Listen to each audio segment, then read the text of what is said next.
الله الرحمن الرحيم والصلاة والسلام على أشرف المرسلين سيدنا محمد وعلى آله وصحبه أجمعين.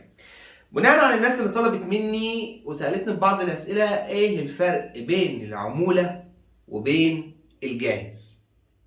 الفرق بين العمولة وبين الجاهز، الجاهز اللي أنا بروح أشتريه، والعمولة اللي أنا بجيب خاماته وحاجته وبصنعه.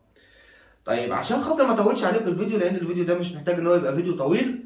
الفرق بين العمولة وبين الجاهز: العمولة ان انت بتروح تشتري خشبك بنفسك، ماشي، بتشتري حاجتك بنفسك، سواء بقى بتعمل مثلا اوضه نوم، بتعمل مطبخ، بتعمل انتريه، بتعمل اي حاجه مهما كانت، ماشي. تشتري خشبك بنفسك، بتشتري الحاجه اللي انت عايزها، بتطلعها حاجه درجه اولى نظيفه كلها، ماشي. بتجيب الصنايعي اللي انت عايزه، بتختار الصنايعي، اي صنايعي انت بتختاره هو اللي بيشغلها لك، بيعملها لك، الكلام ده كله انت بتختاره، وبتختار النموذج او الشغل او الشكل اللي انت عايزه، وتقول له مثلا طلع لي الشكل ده، انا عايز الشكل ده بمواصفات 1 2 3 4. هو بيجي بيقول لك بقى الحاجه دي مثلا بتكلف على 3 مراحل: فيه العادي وفيه الوسط وفيه الدرجه الدرجه العاليه. دي بتكلف كذا ودي بتكلف كذا ودي بتكلف كذا، وفي تلك الاحوال الثلاث درجات دولت اكتر واحسن واميز كتير من الشغل اللي بيجي جاهز.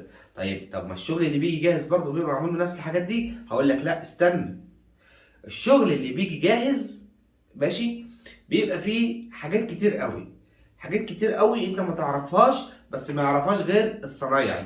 زي ايه مثلا؟ الشغل الجاهز بيجي الصنايعي لو فاتح مثلا ورشه، او مثلا كانتريه، كركنه، كاوضه نوم، كلام من ده، بيلم حاجه اسمها الفضلات اللي موجوده عنده بحالها، ويقوم جاي مجمعها لك وبالغيره ومجمع لك ومدي لك ده كله، ويجي كده في الاخر يطلعها لك اوضه نوم مثلا قدام منك، حاجه سليمه تمام التمام، وانت تروح تشتري ما انتش عارف ايه اللي جوه. بالنسبه برضو للانتريه، بيطلع لك مثلا الانتريه والركنه، بيلم بقى الفضلات بتاعه الاسفنج اللي فاضله كلها ومش عارف ايه، وفضلات الفايبر، وممكن يشتري لك قماش بدل الحاجات الاساسيات اللي هي تكون قطعه واحده، بيشتري لك بقى قماش قديم مش عارف ايه الكلام ده كله، ويقوم جاي مشغل نفسه ويطلع لك ويجي يقول لك ايه، تعالى الشغل كده ده ايه بقى جاهز.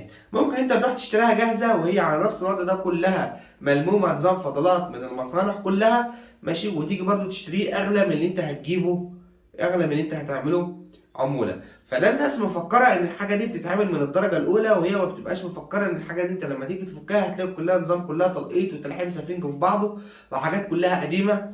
شغل قديم بمعنى كلمه قديم ان هو مثلا قديم، مش قديم كان مش شغال قبل كده، لا، فضلات طالعه من شغل وبعد كده شغالها هو في شغل ايه، في شغل تاني.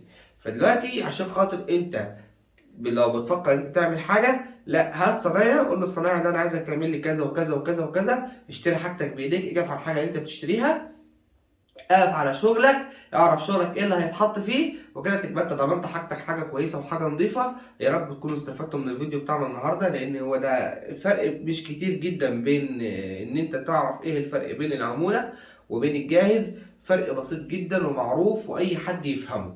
يا رب تكونوا استفدتوا من الفيديو، وان شاء الله تنزلوا فيديو جديد، وكل سنه وانتم طيبين.